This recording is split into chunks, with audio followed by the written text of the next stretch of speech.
Captain Jake Morrison stood on the bridge of the UES Defiance, staring at the blue and green world spinning below. New Geneva looked peaceful from orbit, but Jake knew that would change soon. The communication panel beeped with an urgent message. From Earth Command. Jake's hands trembled as he opened the encrypted file. The message was short but terrifying. The Zephyrian Empire had sent the same demand to every human colony in the galaxy. Surrender completely in 72 hours or face total destruction. No negotiations. No exceptions. Jake called his senior officers to the bridge. Dr. Lisa Kane arrived first, her face already pale from reading the intelligence reports. Commander Rick Stone followed, his jaw tight with anger.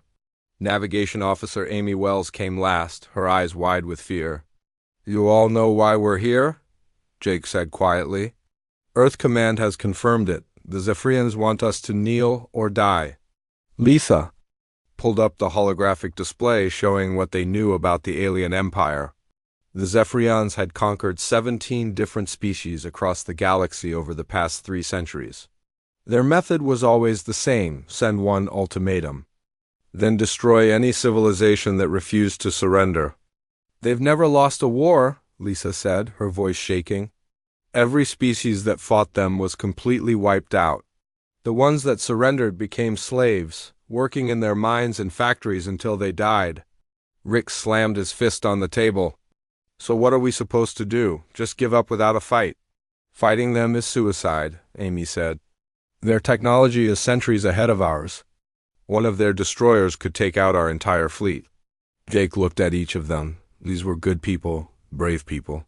They deserved to know the truth. There might be another way.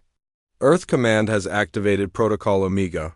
The bridge fell silent. Only a few dozen people in the entire human sphere knew about Protocol Omega. Jake had hoped he would never have to use that knowledge. Meanwhile, on Earth, President Ryan Collins sat in the emergency bunker beneath Washington. The Colonial Defense Council had been meeting for 18 hours straight. The room was filled with cigarette smoke and the smell of fear. Admiral Patricia Hayes spread her hands on the table. "We have to be realistic. The Zephyrians have 1,000 ships for every one of ours. Their weapons can crack a planet in half. We should negotiate while we still can." General Carlstone shook his head. "Negotiate for what? They want complete surrender? Our military disbanded, our governments replaced by their governors. Humans would become a servant class, working in their factories until we die. At least we'd still be alive," Patricia said. "That's not living," Carl replied. "That's just existing." President Collins looked tired. He had not slept in 2 days. "What about the colonies?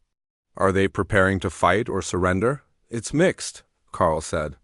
"Some of the outer settlements are already drafting surrender documents. They think resistance is hopeless. But the mining colonies are different. They're evacuating their people to the deep bunkers." "And the military?" Collins asked. "Our fleet commanders are split. Half want to fight, half want to negotiate. But they all agree on one thing: we can't win a conventional war against the Zephyrians." Collins stood up and walked to the window. Even through the thick glass he could see the stars. Somewhere out there, alien ships were moving toward human space, ready to enslave or destroy his people. "What about the special project?" he asked quietly. The room fell silent. Carl looked around nervously before speaking. "Dr. Amanda Price's team is ready. All the equipment is in place. We just need your authorization." Collins nodded slowly. "Send the order. Tell her to begin final preparations." On the research station orbiting Jupiter, Dr. Amanda Price received the coded message. From Earth, her hands shook as she read it. After 50 years of secret work, Protocol Omega was finally being activated. The Jupiter station looked like a normal research facility from the outside. But hidden in its core was humanity's most classified project. What had started as a peaceful way to harvest energy from stars had been turned into something far more dangerous. Amanda gathered her team in the main laboratory. Dr. Ben Parker, the lead physicist, looked nervous. Engineer Kelly Davis checked her equipment one more time. Communications Officer Tony Green monitored the quantum transmitters. "This is it," Amanda said. "Earth Command has given us the go-ahead. We're really going to do this." Ben wiped sweat from his forehead. "Are we sure this is the right choice? Once we start, there's no going back."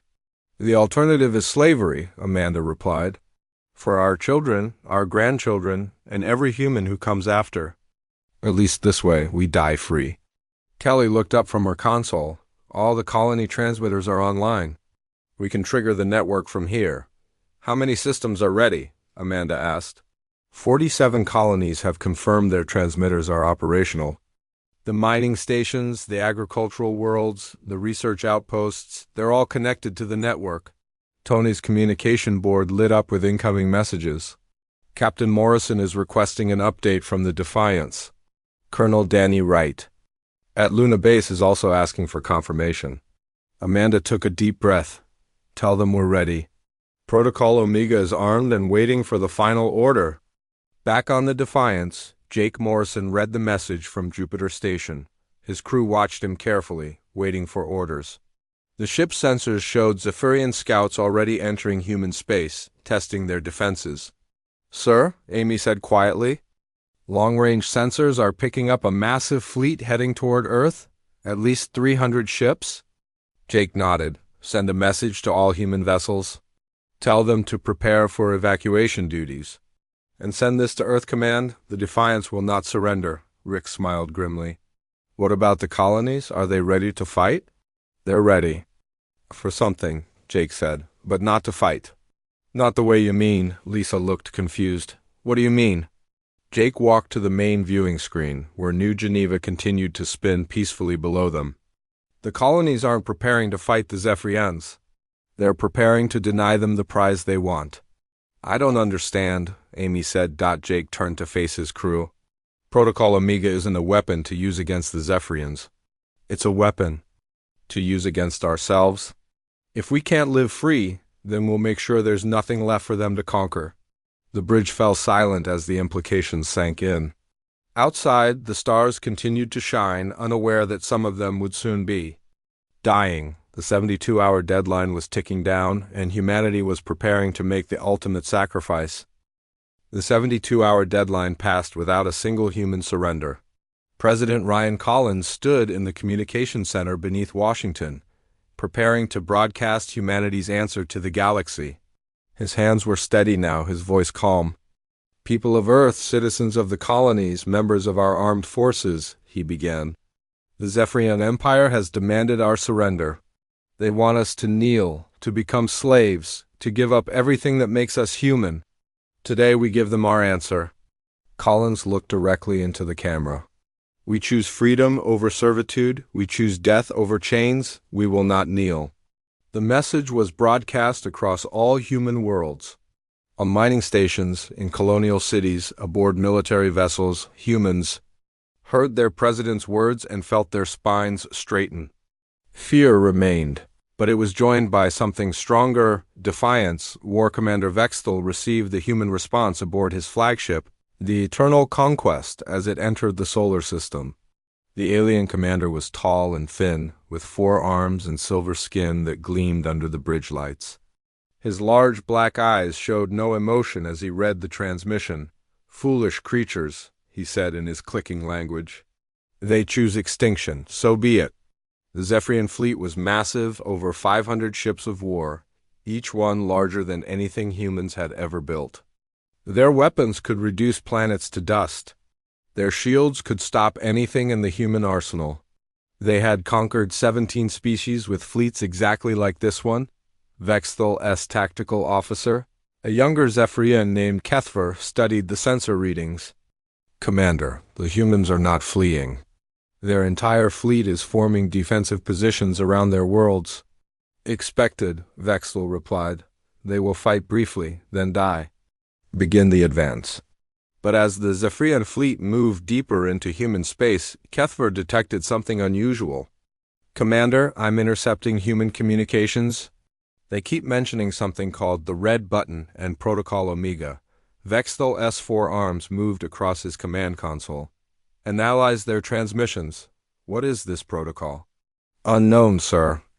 But every human ship is receiving the same coded messages.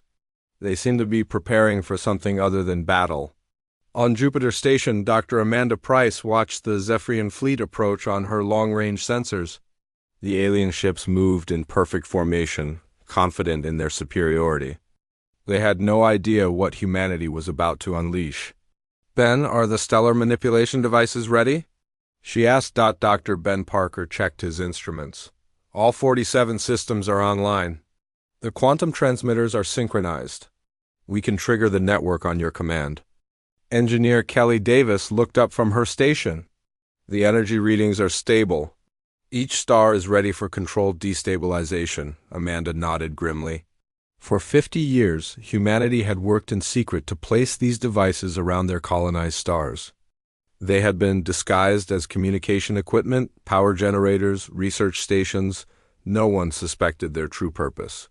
Tony, send confirmation to all colony commanders. Tell them to begin final evacuations. Communications Officer Tony Green's fingers flew over his console. Messages sent. All colonies acknowledge. Evacuation ships are launching now. Meanwhile, Captain Jake Morrison led the first human engagement near the asteroid belt. The Defiance and 12 other ships moved to intercept a Zephyrian scout force. Jake knew they could not win, but they could buy time for the evacuations. All ships, engage the enemy, Jake ordered. The battle was fierce but brief. Human plasma cannons fired again and again, but the energy beams barely scratched the Zephyrian shields. The alien return fire was devastating. 3 human ships exploded in the first minute. Sir, our weapons are having no effect, reported Commander Rick Stone. Jake watched another human ship die on his screen. Keep firing. We just need to delay them.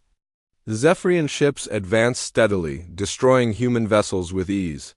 But Jake noticed something. The aliens seemed confused by human tactics. They were not trying to capture territory or resources. They were just buying time on Luna Base. Colonel Danny Wright supervised the activation of the hidden quantum transmitters. These devices had been secretly installed in every human colony over the past 50 years. They looked like normal communication equipment, but they were actually connected to the stellar manipulation network.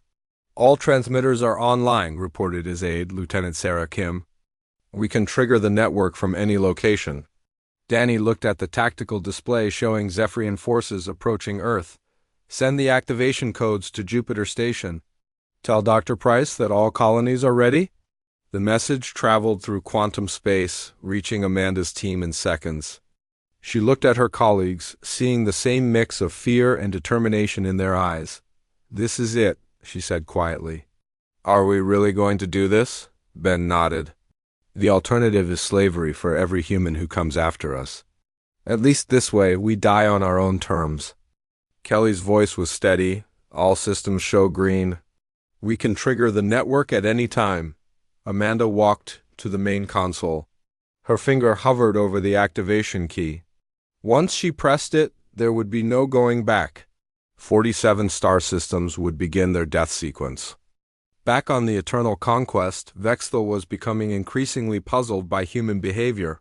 His forces had easily defeated their fleet, but the humans seemed almost relieved rather than defeated. Commander, Kethver said urgently, I'm detecting massive energy signatures from all human star systems. The readings are impossible. What kind of energy signatures? Stellar manipulation on a massive scale. It appears the humans are destabilizing their own stars. Vexthal's 4 arms froze over his console. In 3 centuries of conquest, he had never encountered anything like this. That's impossible. No species would destroy their own worlds. Sir, the energy readings are confirmed. Every human star is showing signs of instability. On Jupiter Station, Amanda Price had made her decision. Her finger pressed down on the activation key. Across human space, the stellar manipulation network came online. The first signs were subtle: solar flares, magnetic field fluctuations, changes in stellar radiation. But the scientists monitoring the network knew what was coming. Each star was beginning a controlled collapse that would end in a supernova. Network activated, Amanda announced. All stars are beginning destabilization sequence. Ben watched his instruments with fascination and horror. The energy cascade is perfect. Each star will explode within the next few hours. On Earth, President. Collins received confirmation that Protocol Amiga was active. He walked to the window of the bunker and looked up at the sky. The sun looked normal, but he knew it was already dying. Send a message to the Zephyrian fleet, he told his aide. Tell them they're welcome to try conquering a stellar graveyard. War Commander Vexthal received the human message with growing alarm. His sensors confirmed the impossible. The humans were systematically destroying their own star systems rather than surrender them. Commander, Kethver said, his voice filled with disbelief. Long-range sensors confirmed that 3 human stars have already gone supernova. The colonies are gone. Vexthal stared at the tactical display. In 3 centuries of conquest, he had never met a species willing to choose extinction over surrender. The humans were not just refusing to kneel, they were ensuring there would be nothing left to conquer. Sir, what are your orders? Vexthal looked at the dying human star on his screen. Send a message to High Command. Tell them we have encountered something unprecedented. The first star to die was New Geneva's sun.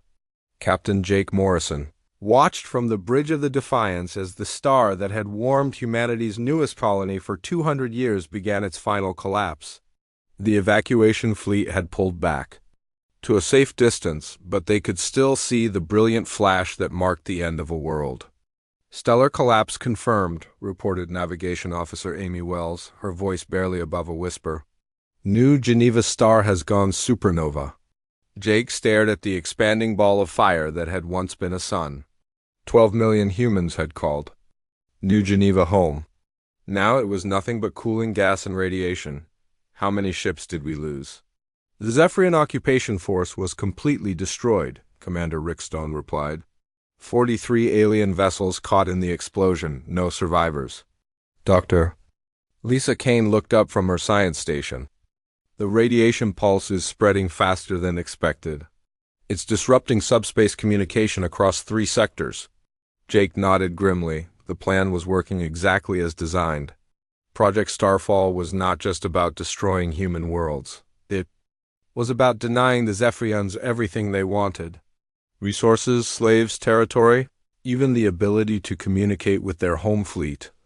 On the eternal conquest, War Commander Vexthal struggled to understand what was happening.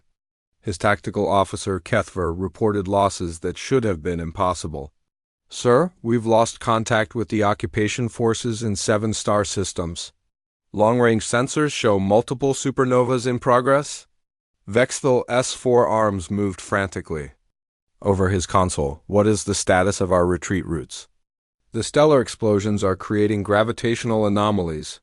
Faster-than-light travel is becoming impossible in the affected regions. Impossible, Vexthal hissed. The humans are trapping us in their own destruction. On Jupiter Station, Doctor? Amanda Price monitored the cascade effect as it spread across human space. The stellar manipulation network was exceeding all projections. Each dying star was triggering reactions in nearby systems, creating an expanding bubble of destruction. Ben, what's the current count? She asked. Dr. Ben Parker checked his instruments. 15 stars have gone supernova. 23 more are in final collapse. The cascade effect is spreading faster than we calculated. Engineer Kelly Davis looked worried. The gravitational distortions are affecting navigation throughout the sector. Even our own evacuation ships are having trouble, Amanda nodded. That's intentional. The Zephyrians can't retreat if they can't navigate. Back on Earth, President Collins stood in the emergency bunker with his senior staff. The planet's surface was already feeling the effects of their dying sun. The sky had turned an ominous red color, and the temperature was rising. How long do we have? Collins asked. General Carl Stone consulted his datapad. 18 hours until the solar shockwave reaches Earth. Most of the population is already in the deep bunkers. Admiral Patricia Hayes looked pale. The evacuation. Ships are reporting that half the fleet is trapped by the gravitational distortions. They can't reach faster than light speed. Collins walked to the reinforced window.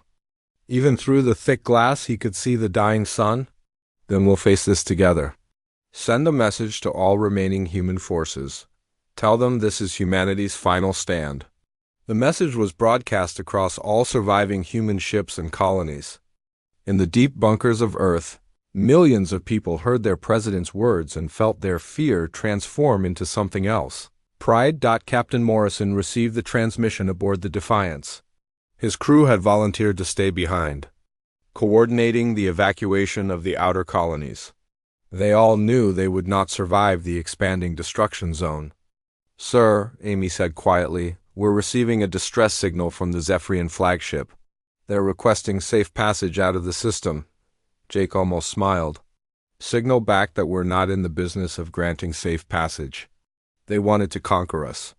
Now they can share our fate." On the Eternal Conquest, Vexthel was discovering that his supposedly invincible fleet was trapped in a stellar graveyard of humanity's making.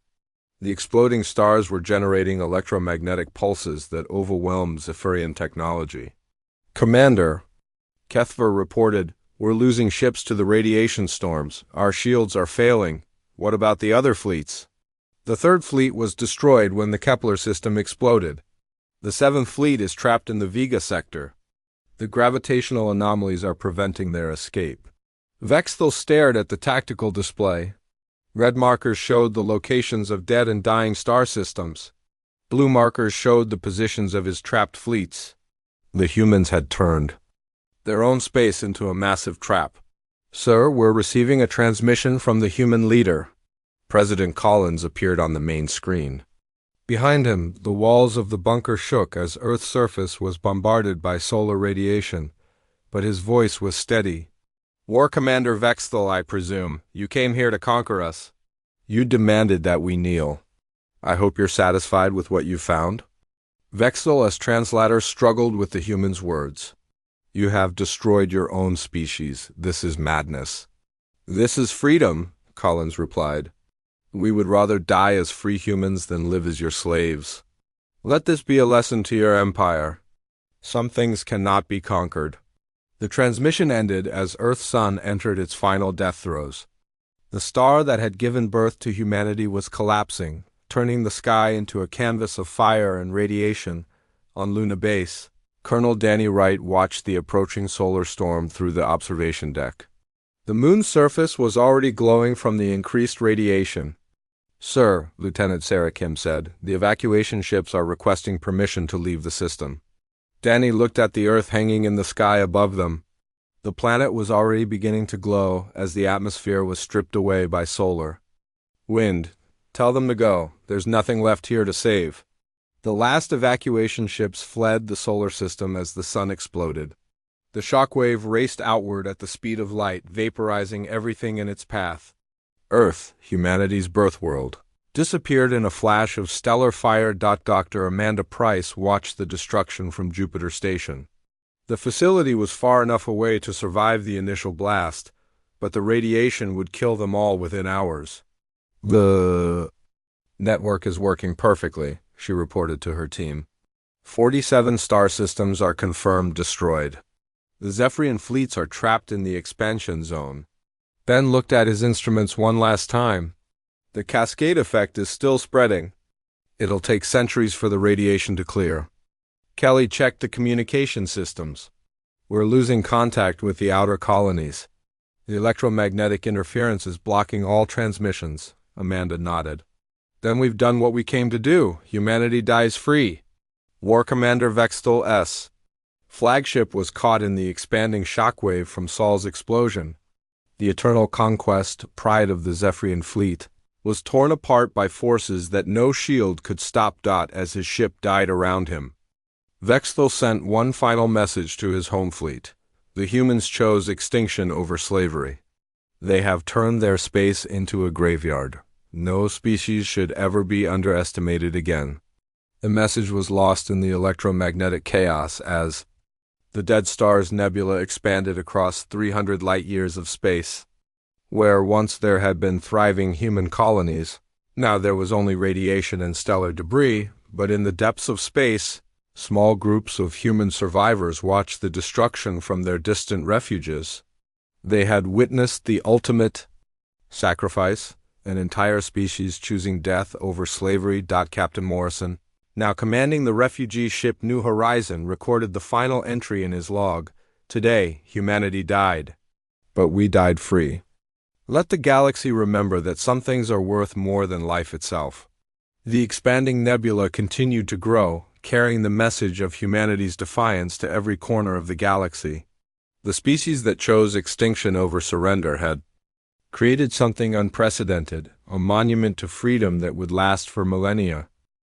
The consequences of humanity's choice became clear as the stellar destruction reached its peak. Captain Jake Morrison stood on the bridge of the New Horizon, watching the last evacuation ships flee from the dying Tau Ceti system. Behind them, another human star collapsed into itself before exploding in a brilliant flash of light. "That's the 39th system," reported Commander Rick Stone, his voice hollow. 15 million people lived there. Jake nodded silently. Each explosion represented not just a star's death, but the end of entire civilizations that humans had built over centuries. Cities, farms, factories, schools, all reduced to expanding clouds of superheated gas. Any word from the outer colonies? Jake asked. Navigation Officer Amy Wells checked her instruments. Communications are still disrupted by the electromagnetic storms, but long-range sensors show at least 8 more stars entering final collapse. On Jupiter Station, Dr. Amanda Price and her team watched their instruments as the stellar network completed its deadly work. The research station shook violently as waves of radiation from the dying Sol system washed over them. "Ben, what's our status?" Amanda asked, though she already knew the answer. Dr. Ben Parker coughed, blood speckling his lips. The radiation was killing them slowly. The cascade effect has exceeded all projections. We're tracking 52 confirmed supernovas. The destruction zone now covers over 400 light-years. Engineer Kelly Davis looked up from her console, her face pale and drawn. The gravitational distortions are preventing faster-than-light travel throughout the entire region. Nothing can escape the expansion zone, Amanda smiled grimly. Then we've succeeded. Zephyrions are trapped in our stellar graveyard. War Commander Vexthal flagship, the Eternal Conquest, drifted powerless through the expanding debris field. That had once been the Sol system. The ship's hull was cracked and bleeding atmosphere. Most of his crew was dead or dying from radiation exposure. "Kethfer report," Vexthal said weakly. His tactical officer's voice was barely a whisper. "Sir, we've lost contact with all fleet elements. The radiation storms have destroyed our communication systems. Life support is failing." Vexthal looked at the tactical display one last time. Red markers showed the locations of dead star systems. Each one had once contained a Zephyrian fleet. Now they were all trapped in the expanding zone of destruction. How many ships have we lost? Conservative estimate?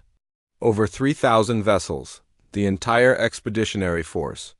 Vexthal's forearms trembled as he realized the magnitude of the disaster. In 3 centuries of conquest, the Zephyrian Empire had never suffered such losses. The humans had not just defeated them, they had annihilated them, on Earth. President Collins stood in the deep bunker beneath Washington, surrounded by the last members of his government. The planet's surface was now completely uninhabitable. The atmosphere had been stripped away by solar radiation, leaving only bare rock and glowing lava. "Mr. President," said his aide, "we're receiving reports from the surviving colonies. The death toll is beyond calculation." Collins nodded. "How many humans are left?" "Preliminary estimates suggest less than 50 million survivors, scattered across a dozen distant outposts. That's out of 12 billion. The weight of the decision crashed down on Collins. He had ordered the extinction of his own species to prevent their enslavement. History would judge him as either humanity's greatest hero or its greatest monster. "Send a message to the survivors," he said quietly. "Tell them that humanity died free. Tell them to remember us." The message was broadcast on all frequencies, carrying across the galaxy on quantum transmitters that the radiation had not yet destroyed. In distant star systems, The scattered remnants of humanity heard their president's final words. Colonel Danny Wright received the transmission aboard the transport ship Liberty, carrying refugees from the Luna base evacuation. The ship was overcrowded, with families huddled together in cargo holds and corridors. "Sir," reported Lieutenant Sarah Kim, "we're approaching the rendezvous point. The other survivor ships should be there." Danny looked out at the stars, knowing that many of them were now dead. How many ships made it out? 17 confirmed vessels. Maybe 30,000 survivors total. 30,000. From a species that had once numbered in the billions. The price of freedom had been almost everything. Dr. Amanda Price made her final log entry from Jupiter Station as the facility's life support systems began to fail. The radiation from the expanding nebula was overwhelming their shields. "This is Dr. Amanda Price, Project Starfall Director, making my final report. The stellar manipulation network has functioned perfectly. 52 human star systems have been successfully destroyed, along with all Zephyrian forces in the region." She paused, coughing up blood. "The cascade effect has created a permanent barrier of radiation and gravitational anomalies. The Dead Star's Nebula, as it will probably be called, will remain uninhabitable for thousands of years." Ben and Kelly sat beside her, their faces pale but determined. They had all known this was a suicide mission from the beginning. "We estimate that less than 1% of the human population survived the operation. But those survivors are free. The Zephyrian Empire will never again threaten human independence." The transmission ended as Jupiter Station's power failed. The three scientists died together, surrounded by the instruments they had used to save. Humanity's freedom, the news of the human sacrifice, spread throughout the galaxy via refugee ships and deep space traders. Other species that had been conquered by the Zephyrians began to whisper among themselves. The humans had proven that freedom was worth any price. On the Zephyrian homeworld, the High Council met in emergency session. The massive chamber was filled with shocked silence as the reports came in. The humans had done the impossible. They had chosen extinction over slavery. "The loss of the expeditionary force is confirmed," reported Intelligence Director Zarthek. "Over 3,000 ships destroyed. The human destruction zone covers 400 light-years and continues to expand." High Counselor Madane's arms gestured frantically. "In 3 centuries of conquest, we have never encountered such dedication to freedom. The humans preferred death to servitude. What is the strategic impact?" asked another counselor. "Severe. The destroyed region creates a permanent barrier between our space and the outer galaxy. Trade routes have been disrupted. Several subject species are showing signs of rebellion." The council chamber erupted in clicking conversations as the implications became clear. The humans had not just saved themselves, they had inspired others to resist. Meanwhile, on the refugee ship New Horizon, Captain Morrison gathered the surviving human leaders for a final conference. The ship's meeting room was small and cramped, but it held the last remnants of human government. "We need to decide what comes next," he said. "We're homeless, nearly extinct, but we're free." Admiral Hayes, now an elderly woman with gray hair, spoke first. "We should find a new world, start over. Rebuild what we lost." General Stone shook his head. "With 30,000 people? We're too few to maintain our technology, our culture. We'll be reduced to subsistence living within a generation." "Then what do you suggest?" Morrison asked. "We become something new. Not colonists or refugees, but symbols. Living proof that freedom is worth any sacrifice." Amy Wells looked up from her navigation console. "Sir, we're receiving a transmission from deep space. It's from the edge of the Dead Star's nebula." The signal was weak but clear. A small human probe had emerged from the expanding destruction zone, carrying a simple message: "We are still here. We remember. We endure." Morrison smiled for the first time since the crisis began. "Then that's our answer. We survive. We remember. We make sure the galaxy never forgets what happened here." The probe continued its journey toward the galactic core, carrying word of humanity's sacrifice to every corner of space. The species that had chosen extinction over slavery had created something unprecedented, a legend that would inspire resistance. For generations to come. In the depths of space, the Dead Star's nebula continued to expand, a glowing monument to the price of freedom. And somewhere in that expanding cloud of radiation and debris, the ghost of humanity's defiance whispered its eternal message: some things are worth more than life itself. 1 year after the destruction of Earth, the galaxy had learned to fear the mention of humanity's name. Captain Jake Morrison, now Admiral of the New Human Fleet, stood on the bridge of the New Horizon as it approached the edge of the Dead Star's nebula. The expanding cloud of radiation and stellar debris stretched across 400 light-years of space. "Long-range sensors confirm it," reported Navigation Officer Amy Wells. "The nebula is still growing. No ship has successfully penetrated the radiation zone," Jake nodded grimly. The Dead Star's nebula had become humanity's monument, a permanent scar across the galaxy that no one could ignore. Every trader, every diplomat, every military commander knew the story of the species that chose extinction over slavery. "Any word from the deep space reconnaissance drones?" he asked. Commander Rick Stone checked his console. "Drone 7 has reached the Centauri sector. The radiation levels are still lethal after a full year. The cascade effect exceeded every projection." Jake walked to the main viewing screen, where the nebula glowed with an eerie blue light.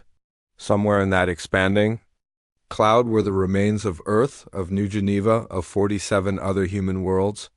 And somewhere in there were the bones of 3,000 Zephyrian warships on the mobile research vessel Prometheus. Dr. Lisa Kane studied the latest data from the monitoring stations positioned around the nebula's edge. The ship had become the center of human scientific activity, one of only 12 vessels that carried the survivors of humanity's sacrifice. "The stellar destruction network exceeded all our calculations," she reported to the ship's captain, Ben Parker, who had survived the Jupiter Station disaster.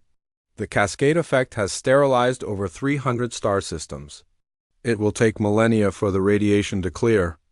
Ben looked tired. The past year had aged him decades. "Any signs of Zephyrian survivors?" "None. Long-range scans show no life signs in the affected region. The entire expeditionary force was destroyed." The news of humanity's sacrifice had spread throughout the galaxy through refugee ships and deep space traders. On distant worlds, in alien cities, in the slave quarters of conquered species, the story was told in whispers.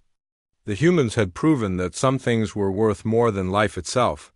On the industrial world of Ketra Prime, a Zephyrian slave colony, the native Ketrans worked in the mineral processing plants under the watchful eyes of their alien overseers. But in the workers' quarters, when the guards were not listening, they spoke of the humans. "They destroyed their own worlds rather than surrender," whispered Vordak, an elderly Ketran whose people had been enslaved 50 years earlier. "Their entire species chose death over chains." Young Kalvar listened with wide eyes. "But why?" "Death is the end of everything." "No," Vortak replied. "Slavery is the end of everything. Death is just the end of life." The humans understood the difference. The whispers spread from world to world, carried by traders and travelers. The Zephyrian Empire tried to suppress the story, but it was too late. The legend of humanity's defiance had taken root in the hearts of the oppressed. On the Zephyrian homeworld, the High Council struggled to maintain control.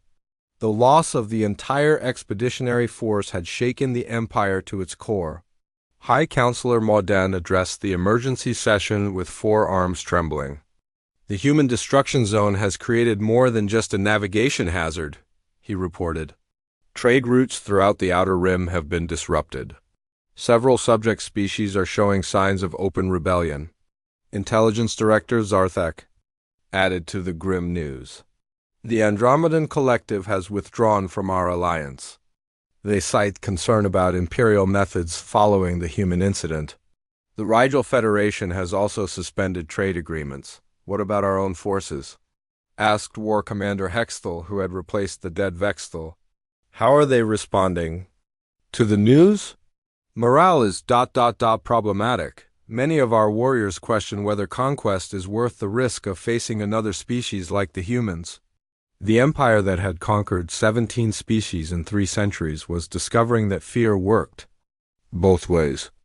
Their enemies no longer saw them as invincible conquerors, but as bullies who had been bloodied by a species willing to die for freedom. Meanwhile, in the Outer Rim territories, General Carl Stone established the first permanent settlement for human survivors on a small planet they named Haven. The 30,000 remaining humans had to learn how to live with almost nothing. "We can't rebuild what we lost," he told the gathered colonists. "We don't have the numbers or the resources. But we can build something new." Colonel Danny Wright, now serving as Haven's administrator, reported on their progress. "We've established basic agriculture and manufacturing. The children are adapting well, but we need to think about our future." "What do you mean?" Stone asked. "We're the last humans in the galaxy. Do we try to grow our population and rebuild, or do we accept that? We're something else now? Living symbols of resistance?" The question had no easy answer. The survivors were caught between their desire to restore humanity and their role as galactic symbols of defiance. Admiral Morrison received regular reports from Haven as the new human fleet patrolled the outer edges of known space. The 12 surviving ships had taken on a new mission, not conquest or colonization, but witnessing. They carried the story of humanity's sacrifice to every corner of the galaxy. "Sir," Amy reported, "we're receiving a transmission from the vegan system. The local resistance movement is requesting our assistance." Morrison considered the request. The vegans had been conquered by the Zephyrians 20 years earlier. Now they were planning a rebellion inspired by humanity's example. Send them our historical records, he decided. Tell them about the Scorched Earth Protocol. If they're going to fight, they need to understand the full cost of freedom. The transmission was sent, joining hundreds of others that the human fleet had broadcast. Across the galaxy, technical specifications for stellar manipulation, tactical manuals for guerrilla warfare, philosophical treatises on the nature of freedom, all of it freely shared with any species willing to resist tyranny. On the research vessel Prometheus, Dr. Lisa Kane made an important discovery. Her long-range sensors had detected something unexpected at the edge of the Dead Star's nebula. "Ben, you need to see this," she called urgently. Captain Parker hurried to her station. "What is it?" Picking up a signal from inside the nebula. "It's faint, but it's definitely artificial." They listened to the transmission together. Through the static and interference came a simple message, repeating endlessly, "We are still here. We remember. We endure." "It's one of our old probe networks," Lisa realized. Somehow it survived the destruction and made it through the radiation. Zone. The probe's message was picked up by monitoring stations throughout the galaxy. The simple words became a rallying cry for resistance movements on dozens of worlds. "We are still here. We remember. We endure." On Haven, the human children learned the story of their species' sacrifice. Teacher Sarah Kim, formerly lieutenant Kim from Luna Base, stood before a class of 20 young survivors. "Your parents and grandparents made the hardest choice anyone can make," she told them. "They chose freedom over life itself. They chose to die rather than kneel." One child raised her hand, "But we're still alive." "Doesn't that mean they failed?" Sarah smiled sadly. "No, it means they succeeded. You're alive and free because they were willing to die. That's what freedom costs sometimes." The children nodded solemnly. They were the future of humanity, a species reduced to a few thousand people scattered across the galaxy. But still free, Admiral Morrison made his final log entry as the new human fleet prepared for another mission to the Galactic Rim. 1 year ago, humanity chose extinction over slavery. Today, that choice echoes across the galaxy. Dozens of species have risen in rebellion against their oppressors, inspired by our sacrifice. He paused, looking out at the stars. We are no longer the human race that built cities and conquered worlds. We are something new, living proof that freedom is worth any price. We are the ghosts of a dead species, haunting the galaxy with the Memory of our defiance. The transmission ended as the fleet jumped to hyperspace, carrying humanity's message to another distant world. Behind them, the Dead Stars Nebula continued to expand, a glowing reminder of the price of freedom. In the depths of space, the probe continued broadcasting its simple message: "We are still here. We remember, we endure." The words traveled faster than light, reaching every corner of the galaxy, inspiring resistance wherever they were heard. The legend of humanity had been born in fire and sacrifice. The species that chose extinction over slavery had become something more powerful than any empire, an idea that could never be conquered, never be enslaved, never be destroyed. Freedom itself had taken on human form and walked among the stars.